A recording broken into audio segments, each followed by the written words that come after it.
اعوذ باللہ من الشیطان الرجیم بسم اللہ الرحمن الرحیم الم تر ان اللہ انزل من السماء ماء فاخرجنا به ثمرات مختلفا الوانها ومن الجبال جدد بيض وحمر مختلف الوانها وغرابيب سود ومن الناس والدواب والانعام مختلف الوانه كذلك انما يخشى الله من عباده العلماء ان الله عزيز غفور ان الذين يتلون كتاب الله واقاموا الصلاة وانفقوا مما رزقناهم سرا وعلانية يرجون تجارة لن تبور ليوفيهم اجورهم ويزيدهم من فضله انه غفور شكور والذي اوحينا اليك من الكتاب هو الحق مصدقا لما بين يديه ان الله بعباده لخبير بصير ثم اورثنا الكتاب الذين اصطفينا من عبادنا فمنهم ظالم لنفسه ومنهم مقتصد ومنهم سابق بالخيرات باذن الله ذلك هو الفضل الكبير جنات عدن يدخلونها يحلون فيها من أساور من ذهب ولؤلؤا ولباسهم فيها حرير وقالوا الحمد لله الذي أذهب عنا الحزن إن ربنا لغفور شكور الذي أحلنا دار المقامة من فضله لا يمسنا فيها نصب ولا يمسنا فيها لغوب والذين كفروا لهم نار جهنم لا يقضى عليهم فيموتوا ولا يخفف عنهم من عذابها كذلك نجزي كل كفور وهم يسترخون فيها ربنا أخرجنا نعمل صالحا غير الذي كنا نعمل أولم نعمركم ما تذكروا فيه ما تذكر وجاءكم النذير فذوقوا فما للظالمين من نصير۔ کیا تم نے نہیں دیکھا کہ اللہ نے آسمان سے پانی برسایا، پھر ہم نے اس کے ذریعے مختلف رنگوں کے پھلوں کو اگایا اور پہاڑوں کے بھی ٹکڑے ہیں جن کے رنگ جو سفید، سرخ اور کالے سیاہ مختلف رنگ کے ہیں، اور انسانوں، چوپایوں اور جانوروں بھی اسی طرح ہیں کہ ان کے رنگ بھی مختلف ہیں۔ بے شک اللہ سے ان کے وہ بندے ڈرتے ہیں جو اللہ کی عظمت کا علم رکھتے ہیں۔ بے شک اللہ تبارک و تعالی اقتدار کا بھی مالک ہے، بہت بخشنے والا ہے۔ یقیناً وہ لوگ جو اللہ کی کتاب کی تلاوت کرتے ہیں اور انہوں نے نماز قائم کی اور جو کچھ ہم نے ان کو رزق عطا کیا ان میں سے اللہ کے راستے میں اعلانیہ اور پوشیدہ خرچ کیا، تو وہ لوگ ایسی تجارت کی امید رکھتے ہیں جس میں کچھ نقصان اٹھانے والے نہیں ہیں، تاکہ اللہ انہیں ان کا پورا اجر دے دے اور اپنے فضل سے انہیں زیادہ بھی عطا کرے۔ بے شک اللہ تبارک و تعالی بہت معاف کرنے والا، بڑا قدردان ہے۔ اور اے پیغمبر، جو کتاب ہم نے آپ کے اوپر نازل کی ہے وہ سچی ہے، اپنے سے پہلے کی کتابوں کی تصدیق کرتی ہے۔ بے شک اللہ تبارک و تعالی اپنے بندوں سے باخبر ہے، ہر چیز کو دیکھ رہا ہے۔ پھر ہم نے اس کتاب کا وارث بنایا اپنے ان بندوں کو جن کا ہم نے انتخاب کیا، تو ان میں سے کچھ وہ ہیں جو اپنی جانوں کے اوپر ظلم کرنے والے ہیں، اور کچھ درمیانے درجے کے ہیں، اور کچھ وہ ہیں جو اللہ کی توفیق سے نیکیوں میں آگے بڑھ رہے ہیں۔ یہ اللہ کا بڑا فضل ہے، بہت بڑا فضل ہے۔ ایسے باغات میں یہ سب داخل ہوں گے جس میں انہیں سونے کے کنگن اور موتیوں سے آراستہ کیا جائے گا، اور ان کا لباس جنت میں ریشم ہوگا، اور وہ کہیں گے تمام تعریفیں اس اللہ کے لیے ہے جس نے ہم سے تکلیف کو دور کر دیا۔ یقیناً ہمارا پروردگار بہت معاف کرنے والا قدردان ہے، جس نے ہمیں اپنے فضل سے ہمیشگی کے گھر میں اتارا، ہمیشگی کے ٹھکانے کے گھر میں اتارا، جہاں ہمیں نہ کوئی کلفت چھو کر گزرے گی اور نہ انہیں وہاں جہاں انہیں نہ کوئی کلفت چھو کر گزرے گی اور نہ ہمیں وہاں کوئی تھکن ہوگی۔ اور جو لوگ کفر کی روش اختیار کیے ہوئے ہیں ان کے لیے جہنم کی آگ ہے، نہ ان کا فیصلہ مکمل کیا جائے گا کہ وہ مر ہی جائیں اور نہ ان سے ان کا عذاب ہلکا کیا جائے گا۔ اسی طرح ہم ہر ناشکرے کو سزا دیتے ہیں اور وہ لوگ جہنم میں چیخ پکار مچا رہے ہوں گے، اے ہمارے پروردگار ہمیں یہاں سے نکال دیجئے تاکہ ہم پہلے جو عمل کیا کرتے تھے اس کو چھوڑ کر نیک عمل کریں۔ کیا ہم نے تمہیں اتنی عمر نہیں دی تھی جس میں نصیحت حاصل کرنے والا نصیحت حاصل کر سکتا اور تمہارے پاس خبردار کرنے والے بھی آئیں؟ لہذا عذاب کا مزہ چکھو کیونکہ ظالموں کا کوئی بھی مددگار نہیں ہے۔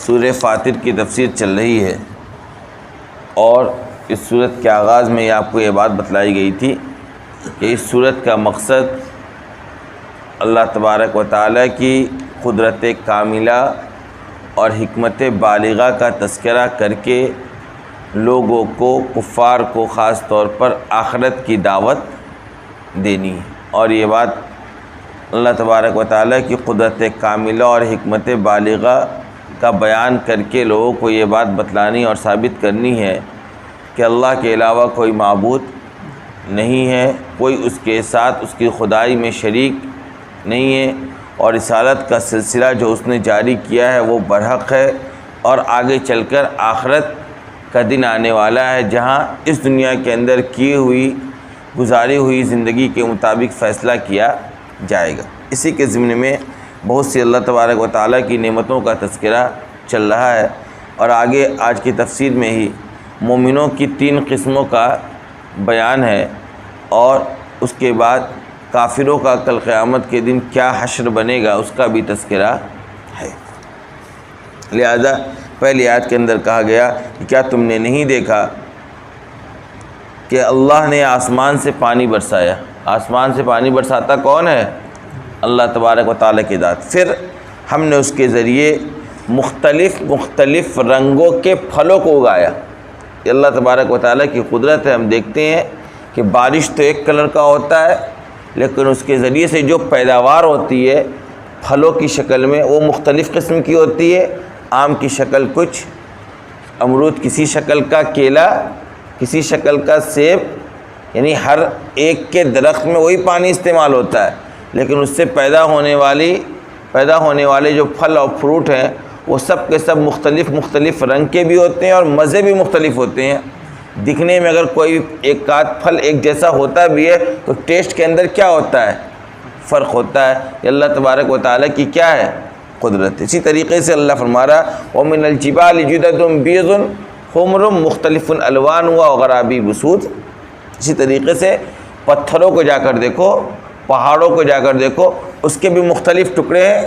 کوئی پہاڑ بہت بڑا ہوتا ہے، کوئی پہاڑ چھوٹی شکل کا ہوتا ہے، اور اللہ کی قدرت یہ ہے کہ کسی پہاڑ کے پتھر کا کلر بالکل سفید ہوتا ہے، کسی پہاڑ کے پتھر کا کلر بالکل سرخ اور ریڈ ہوتا ہے، اور کسی پہاڑ کے پتھر کا شکل بالکل کالا سیاہ ہوتا ہے۔ دیکھا کہ نہیں دیکھا آپ نے؟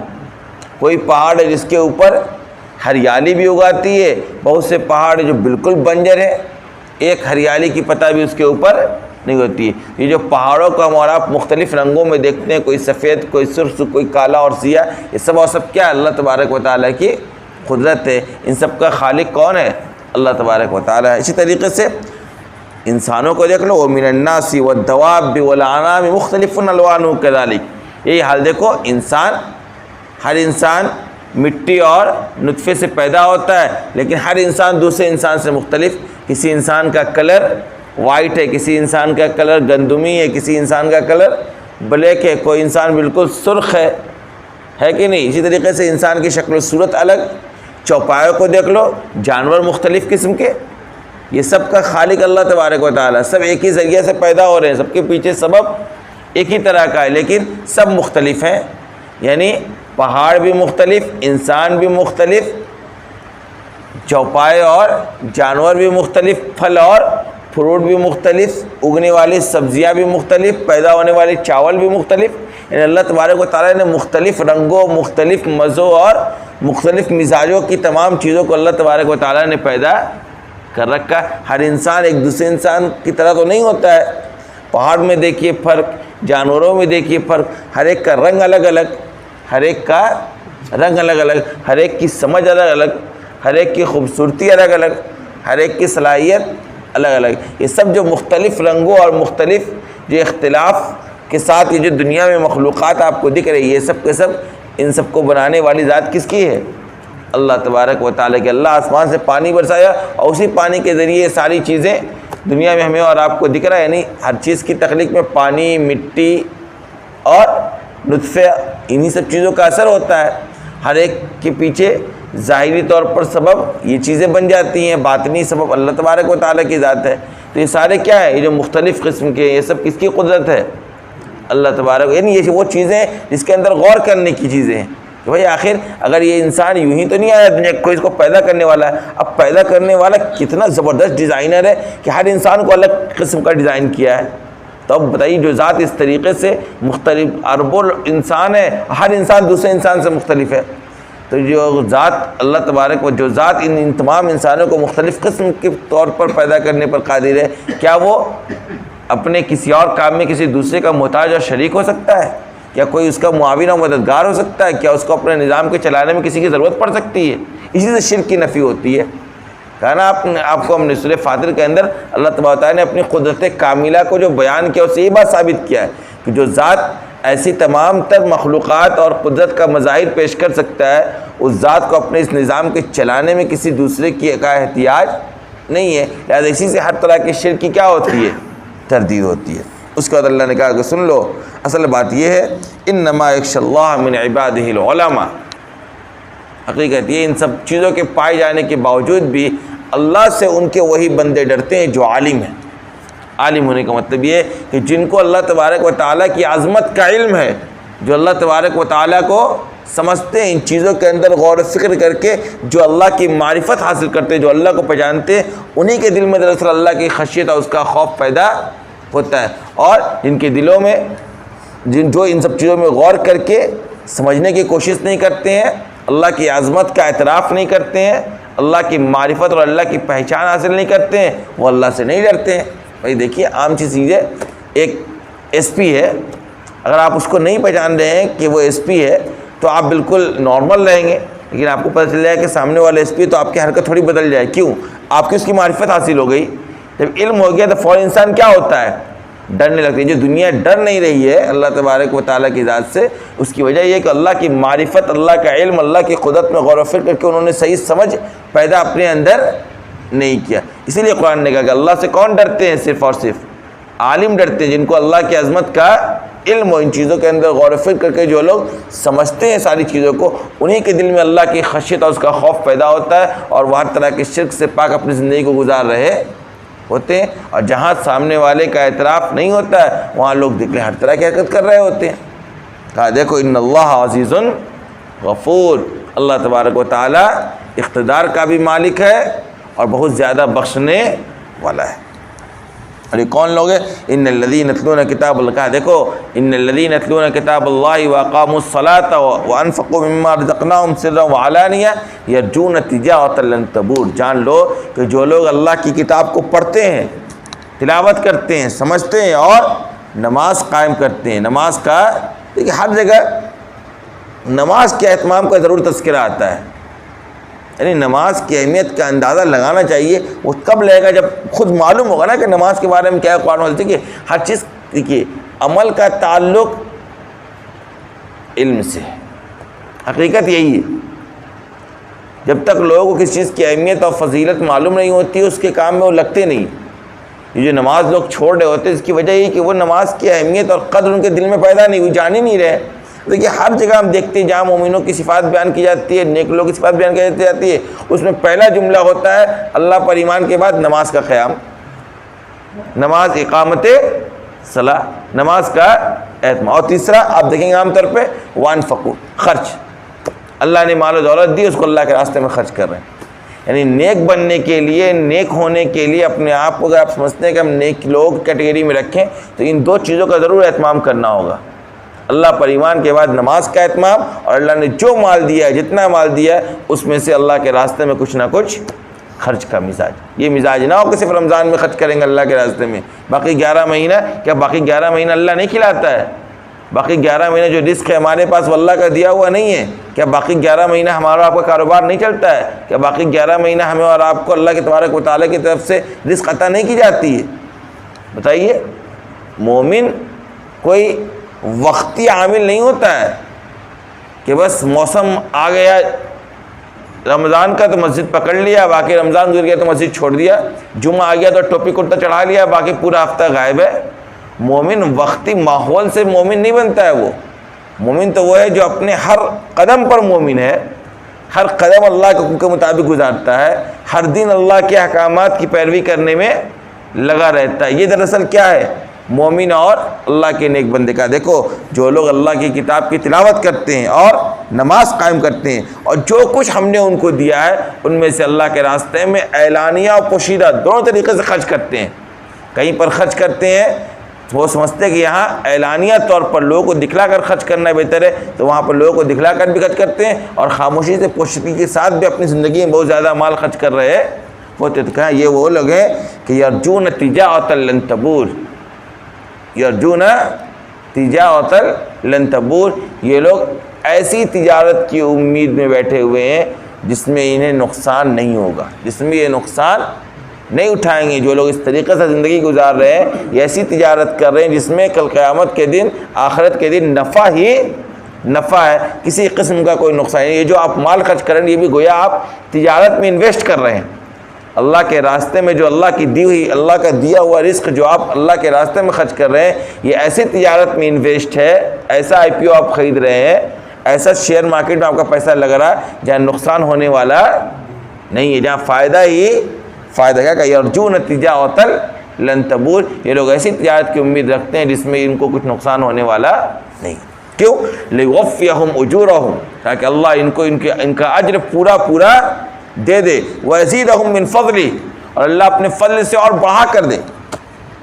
اللہ تبارک و تعالیٰ آپ جو بھی نیک عمل کر رہے ہیں اس کا بدلہ تو آپ کو پورا پورا دے گا ہی دے گا, اور اللہ اپنے فضل سے مزید عطا کرے گا.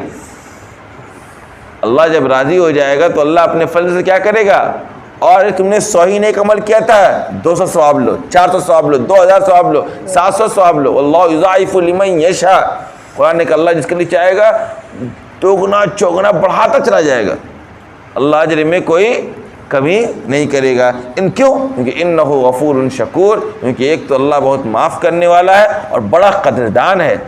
اللہ کی نظر میں نیک لوگوں کی بہت قدر ہے, اس وجہ سے اللہ تبارک و تعالیٰ اس کو اس کا اجر دے گا اور مزید اپنی طرف سے بڑھا کر ان کو اور انعامات سے نوازے گا. کیونکہ اللہ کیا ہے قدر, جب تک انسان قدردان نہیں ہوتا ہے, اگر قدر نہ ہو تو انسان اہمیت نہیں دیتا ہے.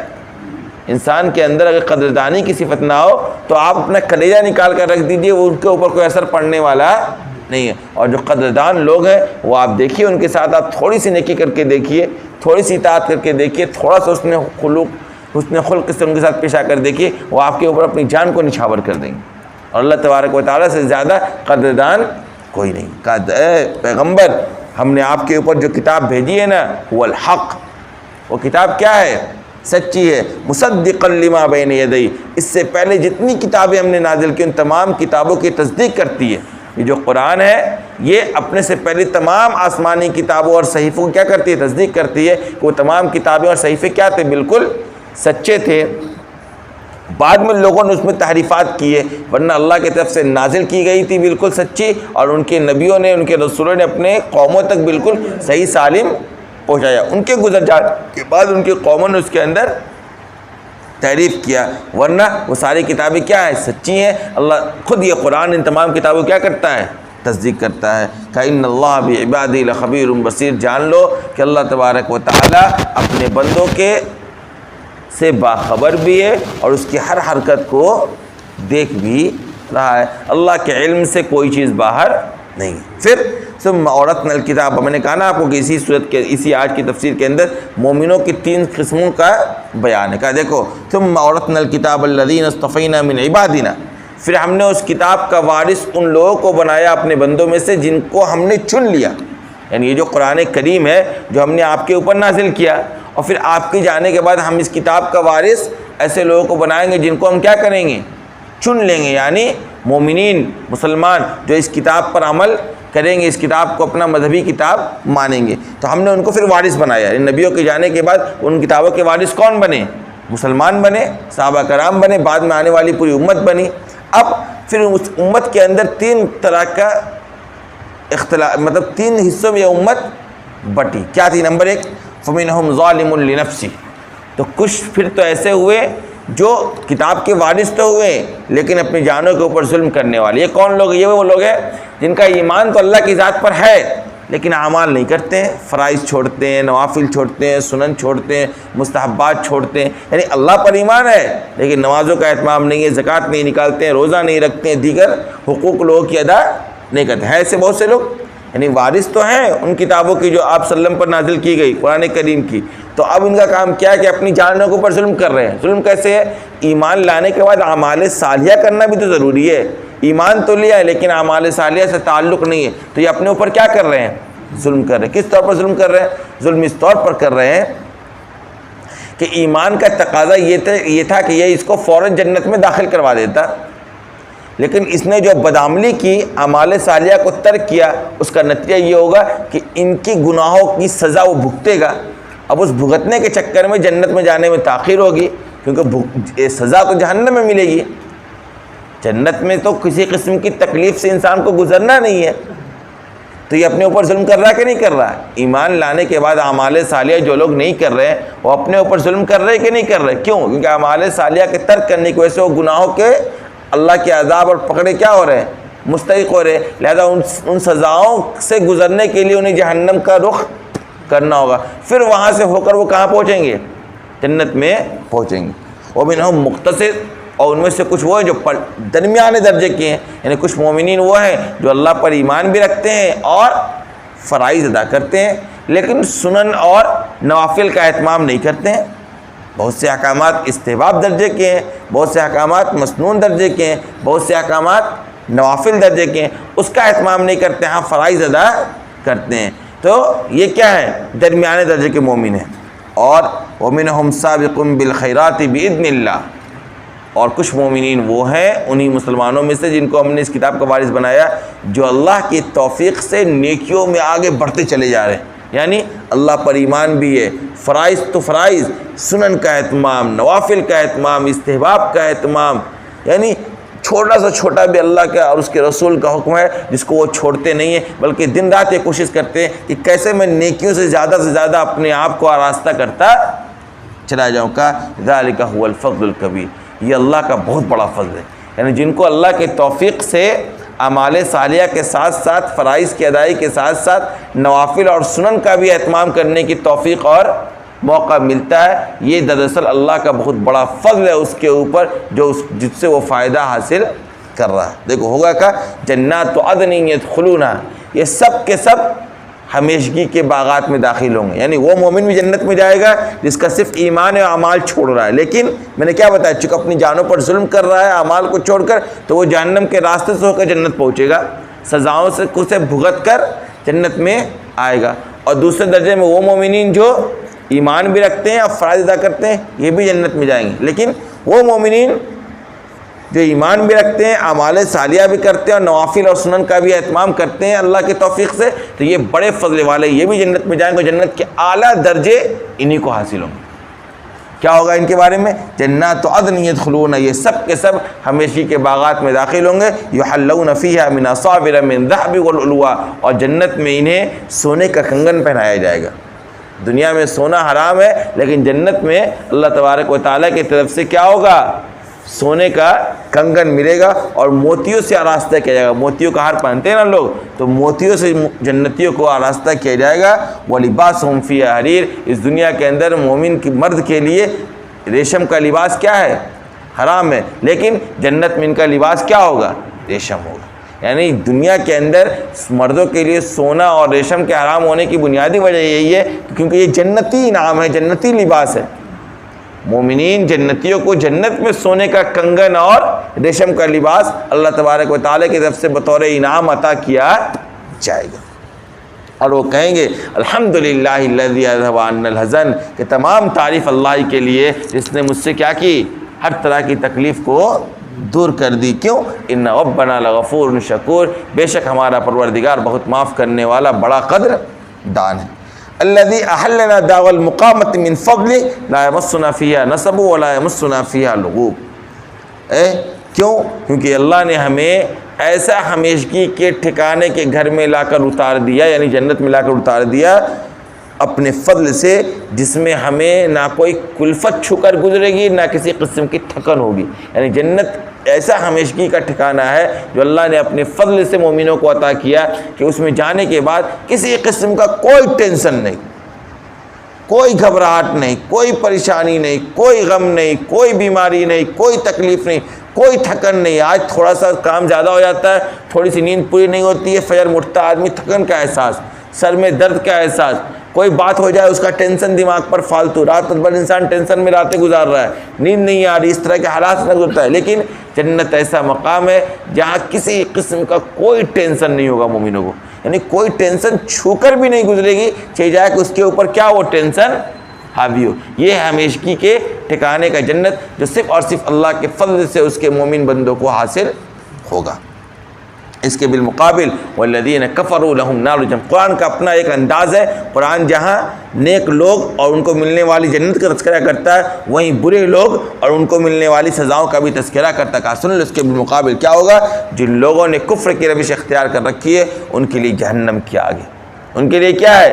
جہنم کی آگ۔ اور اس طور پر ہے کہ لا یقضی علیہم فیموتوا، ایسا نہیں ہے کہ ان کا فیصلہ تمام کر دیا جائے گا کہ وہ مر ہی جائیں، ایسا بھی نہیں ہوگا۔ ولا یخفف عنہم من عذابها، اور نہ ان کا عذاب کم کیا جائے گا، یعنی وہ بے چین ہوں گے، لیکن جہنم سے نہ ایسا ہو کہ ان کا فیصلہ ہی کر دیا جائے گا، مر ہی جائے ختم معاملہ، یہ بھی نہیں ہونے والا ہے، اور عذاب بھی ہلکا نہیں کیا جائے گا۔ کیوں؟ کذالک نجزی کل کفور، کیونکہ ہر ناشکرے کو ہم ایسی ہی سزا دیتے ہیں۔ یہ اللہ کا قانون اور اس کا اصول ہے کہ جو لوگ ناشکرے ہیں، اللہ کے دین پر ایمان نہیں رکھتے ہیں، اعمال صالحہ سے اپنی زندگی کو آراستہ نہیں کرتے ہیں، اللہ کی دی ہوئی نعمتوں کا بے جا استعمال کرتے ہیں۔ میں نے کہا نا آپ کو شکر اور ناشکر کا مفہوم کئی مرتبہ بتلایا۔ اللہ نے جو انعام آپ کو دے رکھا ہے، جن نعمتوں سے نواز رکھا ہے، ان نعمتوں کا صحیح جگہ پر استعمال، یہ اس نعمت کی کیا ہے؟ شکر گزاری ہے۔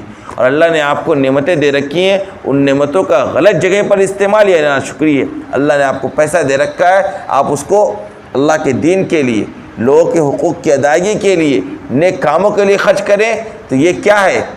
اس نعمت کا شکر ہے۔ لیکن انہی پیسے کو آپ فضولیات میں، آتش بازیوں میں، شادیوں کے نام پر فضولیات میں خرچ کریں، گناہوں کے کاموں میں خرچ کریں، تو یہ ناشکری ہے۔ یہ کیا ہے؟ ناشکری ہے۔ اور ناشکروں کو اللہ بخشنے والا نہیں۔ کیا کہ کذالک نجزی کل کفور، اسی طرح ہم ہر ناشکرے کو سزا دیں گے۔ اور سن لو وہم یسترخون فیہا، اور یہ لوگ جہنم میں چیخ پکار مچا رہے ہوں گے۔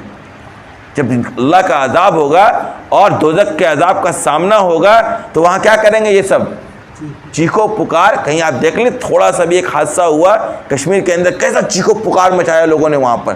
کوئی گھس جائے مسجد کے اندر اور 2-4-10 فائرنگ کر دے، ہم میں ہر آدمی چیخنے لگے گا۔ اب بتائیے جہنم کے عذاب کا سامنا ہوگا، اور سب سے خطرناک عذاب اللہ کی طرف سے تیار کیا ہوا عذاب، اللہ کے غضب کا منظر، آپ سوچیں کیا حالت ہوگی۔ قرآن نے کہا وہم یسترخون فیہا، یہ لوگ جہنم میں بالکل چیخو پکار مچا رہے ہوں گے، اور کیا کہیں گے معلوم ہے؟ ربنا اخرجنا نعمل صالحا غیر الذی کنا نعمل، اے ہمارے پروردگار ہمیں اس جہنم سے باہر نکال دیجئے تاکہ پہلے جو ہم برے اعمال کیا کرتے تھے اس کو چھوڑ کر اب پھر سے نیک عمل کریں۔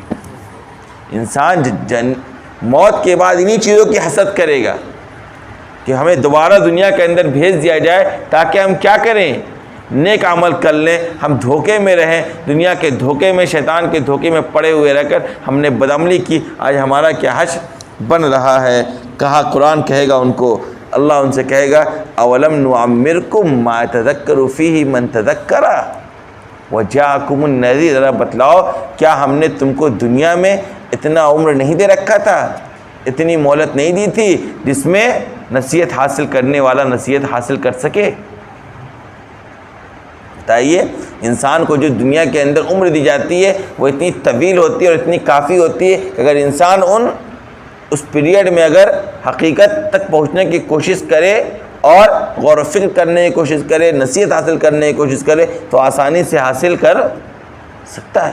کر سکتا ہے نہیں کر سکتا ہے؟ ایک لمبا عرصہ انسان کو ملتا ہے، 60 سال، 70 سال، 80 سال، 100 سال، کیا یہ عمر کافی نہیں ہے اللہ کے سلسلے میں غور و فکر کرنے کو لے کر؟ تو یہ قرآن کہے گا، اللہ کہے گا کیا ہم نے تم کو اتنی مہلت نہیں دی تھی، اتنی عمر سے نہیں نوازا جاتا تھا جس میں نصیحت حاصل کرنے والے نصیحت حاصل کر لیں؟ ہاں، وجاءکم النذیر، اور تمہارے پاس باخبر کرنے والے بھی آئے تھے۔ ایسا نہیں تھا کہ ہم نے تم کو دنیا کے اندر پیدا کر کے یوں ہی چھوڑ دیا کہ غور و فکر کرو اور اللہ تک پہنچو، بلکہ ہم نے انبیاء اور رسولوں کا سلسلہ جاری کیا۔